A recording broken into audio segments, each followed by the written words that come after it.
في أقل من ثانية واحدة ممكن طاقة غير مرئية تدمر مدينة كاملة أو تنقذ ملايين البشر.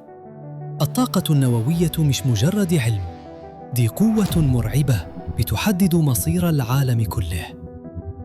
الطاقة النووية هي الطاقة الناتجة من انقسام أو اندماج الذرات داخل النواة، وتنتج كميات هائلة من الطاقة يمكن استخدامها في الكهرباء والصناعة والطب بطرق متعددة ومتطورة.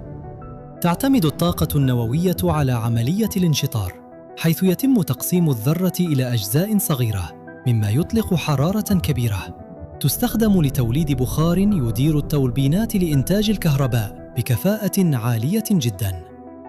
تستخدم الطاقة النووية في توليد الكهرباء، علاج السرطان، تشغيل الغواصات واستكشاف الفضاء، حيث تعتبر من أهم مصادر الطاقة التي ساعدت في تطوير التكنولوجيا الحديثة حول العالم.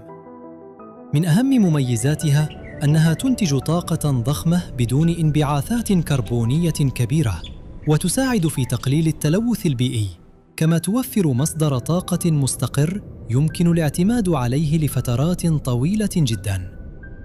رغم فوائدها، إلا أن الطاقة النووية خطيرة جداً، حيث يمكن أن تسبب تسربات إشعاعية مدمرة وتؤدي إلى كوارث بيئية وصحية خطيرة تستمر آثارها لسنوات طويلة جداً. شهد العالم حوادثاً نووية كارثية مثل تشيرنوبل وفوكوشيما، والتي أثبتت أن أي خطأ بسيط يمكن أن يؤدي إلى دمار هائل وخسائر بشرية وبيئية لا يمكن تعويضها بسهولة.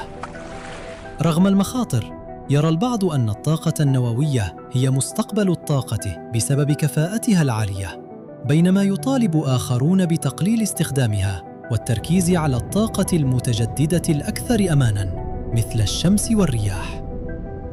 اكتب رأيك في التعليقات واعمل لايك واشترك في القناة علشان يوصلك كل جديد.